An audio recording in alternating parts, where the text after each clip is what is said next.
दोस्तों, अगर आप एक बिगनर हैं तो आप चाहते हैं कुछ ऐसे पौधे जिनकी कटिंग आप इजीली जो है अपने गार्डन में ग्रो कर लें और आपको ज़्यादा जो है केयर करने की ज़रूरत ना पड़े, तो ऐसे ही कुछ छोटी 4-5 कटिंग्स मैं आपको बताऊंगी कि ऐसे कौन से पौधे हैं जो आप इजीली अपने गार्डन में ग्रो कर सकते हैं कटिंग के थ्रू। तो बने रहिए मेरे वीडियो में एंड तक। Hello everyone, welcome back to my channel botanical garden. दोस्तों, कैसे हैं आप सब?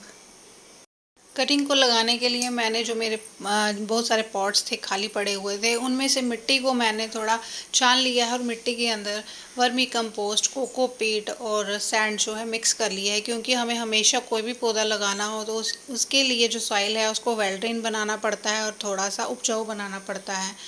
तो इसके अंदर जो है आपको सैंड 30% किसी भी गार्डन सॉइल के अंदर डालनी है।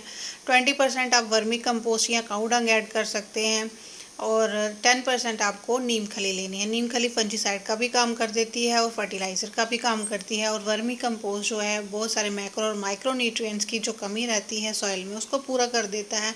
तो इसी तरह से आप अपने जो भी आपके पास पॉट अवेलेबल है उसके अंदर इस तरह से मिट्टी तैयार करके रख लीजिए।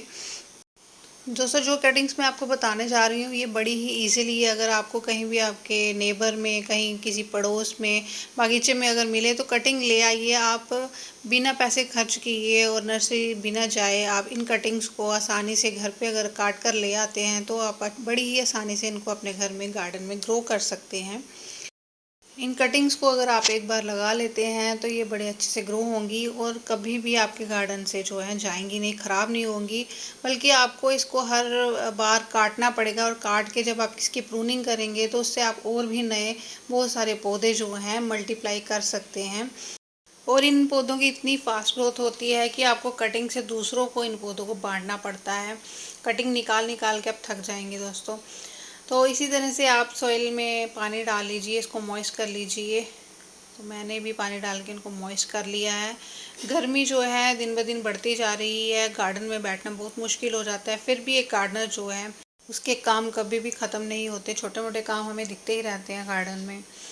तो दोस्तों, जो सबसे पहली कटिंग मैं लगाने वाली हूँ वो है मेरी कोलियस की। कोलियस के प्लांट के बारे में तो आपने जाना ही होगा। कोलियस प्लांट एक बहुत ही अच्छा कलरफुल प्लांट है। इसमें बहुत सारी वैरायटीज़ आती हैं। इसमें पर्पल, बरगंडी, ग्रीन, बहुत सारे कलर आते हैं। लेकिन मेरे पास ये जो है 2 तरह की वैरायटीज़ है। तो ये पौधा मेरा ख़राब होना शुरू हो गया था सर्दियों में, तो मैंने इसकी कटिंग्स को पानी के अंदर डाल दिया था। तो इसी को अब मेरी मर्ज़ी है कि मैं इसको फिर से अच्छे से ग्रो करूँगी। तो नीचे से आपको पत्ते जो हैं वो निकाल लेने हैं और स्टेम कम से कम 1 से 1.5 इंच स्टेम जो है आपको मिट्टी के अंदर जो है डाल देनी है, ताकि वहाँ से रूट्स जो है रूटिंग अच्छे से निकल कर आ जाए। तो मैंने यहाँ पर 2 कटिंग्स लगा दी हैं। और कटिंग लगाने के वक्त आपको ये ध्यान रखना है कि कटिंग जो है ख़राब ना हो, किसी तरह से भी उसके पत्ते गले या सड़े हुए ना हो। क्योंकि हेल्दी अगर कटिंग लेंगे तो उससे पौधा जो हमारा विकसित होता है वो भी अच्छे से ग्रोथ दिखाता है। तो दूसरी जो मेरी वैरायटी है दूसरे पौधे में मैं लगाऊंगी वो इसलिए क्योंकि ये दोस्तों जैसे ही गर्मियाँ बढ़ती है ये बहुत तेज़ ग्रोथ दिखाता है और ऐसे झाड़ की तरह फैल जाता है। तो इसको कटिंग कर कर के थक जाते हैं हम, कटिंग कर कर के इसको जो है प्रून करना पड़ता है। इसलिए मैंने अलग अलग पॉट जो है ले लिए हैं। ये बरगंडी कलर में है और ये इसको जो है रखने का एक लोकेशन जो है वो आपने इसको गर्मियों में थोड़ी सी छनी हुई धूप के अंदर रख लीजिए या फिर आप शेड के अंदर भी रख सकते हैं। लेकिन इंडोर मत प्लेस कीजिएगा, ये घर के अंदर नहीं चलता, ये आउटडोर प्लांट है। तो छनी हुई धूप अगर इसे मिलेगी तो ये बड़ा ही अच्छा रंग निखार के लाता है। दूसरा जो पौधा है मेरा दोस्तों वो है ये स्पाइडर प्लांट। स्पाइडर प्लांट आपको पता ही होगा ये ऑक्सीजन रिलीजिंग है, यानी जैसे बाकी के पौधे रात में CO2 देते हैं, लेकिन ये वाला जो पौधा है ये रात में भी ऑक्सीजन प्रोड्यूस करता है। तो लोग इसको इंडोर लगाना भी पसंद करते हैं। आउटडोर भी ये जो है शेड के नीचे चल जाता है और अगर आप इंडोर रख रहे हैं तो ब्राइट लाइट इसको चाहिए, अंधेरे में नहीं चलेगा ये। तो ये जो है टाइम टू टाइम अपनी रनर्स को जो है वो निकालता रहता है, यानी बेबी प्लांट। तो आप इसको बड़ी आसानी से इन रनर्स के थ्रू जो है ग्रो कर सकते हैं। अगर आपको आजू बाजू किसी आस पड़ोस में ये पौधा मिलता है तो आप आसानी से इसकी कटिंग्स को ले सकते हैं। दूसरा जो पौधा है दोस्तों, ये है मेरा रहियो का। इसको बोट लिली के नाम से भी जाना जाता है। ये नीचे की तरफ पर्पल कलर लिए होता है और ऊपर इसकी जो है ग्रीन कलर की पत्तियाँ होती हैं। इसमें एक और वेरीगेटेड वैरायटी आती है, लेकिन मेरे पास यही है। तो इसको कहीं से भी आप हेल्दी कटिंग ले लो। तो ये बड़े आसानी से जो है 15 दिन में, 10 से 15 दिन में इनकी रूटिंग जो है बड़े अच्छे से निकल कर आ जाती है दोस्तों। ये पहले से मैंने जो स्पाइडर प्लांट लगाया था, कटिंग लगाई थी, तो ये बहुत अच्छे से, देखो आप खुद ही देख सकते हैं कितने अच्छे से ग्रो हो रहा है।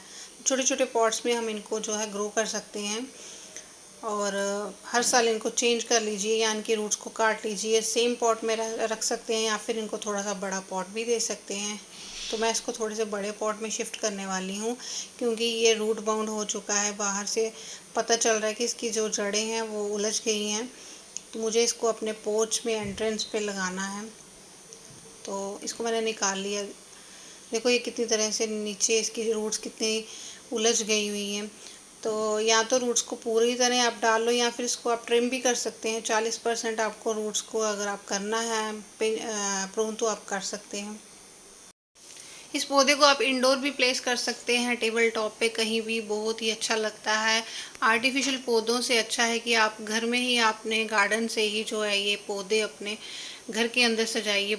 ये बहुत खूबसूरत लगते हैं दोस्तों। और आपके घर के अंदर का जो वातावरण है उसको भी ये जो है शुद्ध करते रहेंगे। हमारे इलेक्ट्रॉनिक डिवाइसेस जो हैं घर पे हमारे अंदर घरों में लगे रहते हैं, तो उनमें से जो निकलने वाली तिरंगे होती हैं वाइब्रेशन, उनको भी ये टाइम टू टाइम सोखता रहता है। तो घर में अगर आप गार्डनर हैं तो अपने इंडोर प्लांट्स ज़रूर से लगाइए घर के अंदर। स्पाइडर प्लांट को आप हैंगिंग बास्केट्स में भी डाल सकते हैं, क्योंकि जिस तरह से इसके रनर्स निकल कर आते हैं साइड से, वो ट्रेल होते हुए बहुत ही सुंदर लगते हैं। तो हैंगिंग बास्केट में भी लगाइए, पॉट्स में भी लगाइए, या छोटे छोटे पॉट्स हैं उनमें भी लगा सकते हैं। हैंगिंग बास्केट में आप हैंग करके जो है अपने गार्डन में टांग सकते हैं, तो ये ट्रेल करते हुए बहुत ही खूबसूरत लगते हैं दोस्तों। तो एक और मैं पौधा से तैयार करूँगी छोटे से पॉट में। तो या तो ये रनर से तैयार हो जाते हैं, या फिर कई बार आप इसको जो है पौधा निकल के जो आता है उसमें 2-4 पौधे साथ ही साथ जो है निकल कर आ जाते हैं, तो आप रूट्स के साथ इनको डिवाइड करके भी तैयार कर सकते हैं। तो इसमें भी मैंने वेल ड्रेन मिट्टी डाल ली है, मिट्टी को मॉइस्ट कर लिया है। और एक छोटा सा मेरे पास यहाँ पर पड़ा हुआ है ये रनर, तो इसको भी मैं नीचे से 2-4 पत्ते निकाल के, क्योंकि नीचे से अगर पत्ते रहने देंगे तो वो जो है गलने का, फंगस लगने का डर होता है, तो पत्ते आपको ज़रूर से हटा लेने चाहिए। इसकी रूट्स ऑलरेडी निकली होती हैं, तो इसीलिए ये बड़ी आसानी से ग्रो हो जाता है। तो यहाँ पर 2-4 और भी हैं मेरे पास। तो इन छोटे छोटे रनर से, बेबी प्लांट से दोस्तों, ये बहुत बड़े बड़े पौधे बनकर तैयार हो जाते हैं। छोटे से जब ये खिलना शुरू हो जाते हैं तो साइड से रनर निकालते हैं, तो इनकी खूबसूरती देखते ही बनती है। तो कोई भी गार्डनर है अपने गार्डन में उसको स्पाइडर प्लांट तो ज़रूर से ऐड करना चाहिए। इसी से जो है हमारे गार्डन में रौनक रहती है। तो ये मैंने यहाँ पर 2 पौधे लगा लिए हैं। तो 15 दिन के अंदर अंदर इनकी रूट्स निकल कर आ जाएंगी। तो इनको आपको कहीं भी आपको शेड में रखना ज़रूरी है, आपको डायरेक्ट धूप में नहीं रखना है। धूप में जब भी ये पौधा होता है, क्योंकि इसके अंदर इतनी ताकत नहीं होती है, तो धूप को बर्दाश्त नहीं कर पाएगा, तो आपको इसको शेड के नीचे रखना है। फिर 10-15 दिन के बाद आप किसी भी छनी हुई धूप के अंदर या फिर शेड के अंदर, इंडोर जहाँ भी आप चाहें वहाँ पर प्लेस कर सकते हैं। अगला पौधा जो है वो है बोट लिली। ये कितना प्यारा लग रहा है दोस्तों, पूरा फूल की तरह खिल के आता है। लेकिन जब भी आप इसको किसी पॉट के अंदर ग्रो करेंगे ना, तो ये थोड़े ही दिनों के बाद आप देखेंगे, क्योंकि इनका जो बेस्ट ग्रोइंग सीजन रहता है वो गर्मियाँ होती है, तो ये साइड साइड से अपने छोटे छोटे बेबी प्लांट निकालना शुरू कर देते हैं और ये इस तरह गुलदस्ते की तरह फैल जाता है पूरा। फिर आपको इसको काट काट के मल्टीप्लाई करना पड़ता है और इतना ज़्यादा फैल जाता है कि आपको इसको गिफ्ट देना पड़ता है दूसरों को। तो मेरे ये साल हो गया मेरा जो पौधा लगा हुआ है, इसमें हर गर्मियों में इतनी तेज़ी से फैलता है कि मुझे काट काट के छोटे छोटे पौधे इसके तैयार करने पड़ते हैं। तो पत्ते नीचे से 2-4 पत्ते निकाल के आपको 2-3 इंच की स्टेम तैयार कर लेनी है। नीचे इसी स्टेम को आपको मिट्टी के अंदर डाल देना है और मिट्टी वेल ड्रेन ही होनी चाहिए। मॉइस्ट मिट्टी में ही पौधा लगाएं तो बड़ी आसानी से लग जाएगा। तो ये हमेशा शेड में ही चलता है, इसको धूप में ना रखें, धूप में इसके पत्ते जलने का डर होता है। तो शेड के अंदर अगर रहने देंगे 15 दिन में तो चलेगा। उसके बाद शेड के जैसे यहाँ ऊपर अगर आपका शेड है या फिर किसी भी छनी हुई धूप के अंदर भी आप इसे रख सकते हैं। और ये दोस्तों पानी के अंदर भी चल जाता है, आप किसी ग्लास बॉटल के अंदर आप इसको अगर डालेंगे तो वहाँ पर भी आसानी से चलेगा। तो ये जो मैंने कटिंग्स लगाई थी इसकी अपडेट मैं आपको दिखा रही हूँ। ये देखो कितने अच्छे से मेरा कोलिस का प्लांट जो मैंने आपको पहले दिखाया कटिंग लगा के, ये मेरी वीडियो थोड़ी सी ब्लर है लेकिन यहाँ पर भी आपको अच्छे से दिखेगा कितने अच्छे से ग्रोथ हो गई है। यहाँ पत्ते निकल कर आए, इसका मतलब यहाँ रूटिंग स्टार्ट हो चुकी है। ये छोटे पॉट में स्पाइडर प्लांट लगाया था और ये पहले मैंने मनी प्लांट की कटिंग लगाई थी ये, तो ये मैंने इसका वीडियो अपलोड किया हुआ है, आप देख सकते हैं जाके। ये भी बड़े अच्छे से ग्रो हुआ है, मेरी सारी कटिंग बड़ी अच्छे से जो है ग्रोथ दिखा रही हैं। और ये है मेरा बोट लिली का, और साइड से इसने देखो आप छोटे छोटे जो है बेबी प्लांट्स भी निकाल दिए हुए हैं। मैं इनको भी डिवाइड करके इसको आगे मल्टीप्लाई कर सकती हूँ।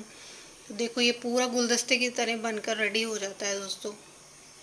तो ऐसे आप भी अपने गार्डन में कटिंग्स लेके कहीं से भी अरेंज कर सकते हैं। तो छोटे छोटे पॉट्स में लगा के इन कटिंग्स को तैयार करिए। ये पौधे बहुत ही हार्डी हैं और आपके गार्डन से कहीं भी नहीं जाने वाले। वीडियो दोस्तों अगर आपको अच्छी लगी हो और इन्फॉर्मेटिव लगी हो तो मेरे वीडियो को लाइक करिए, शेयर करिए और मेरे चैनल को सब्सक्राइब कर लीजिए। Thank you so much for watching.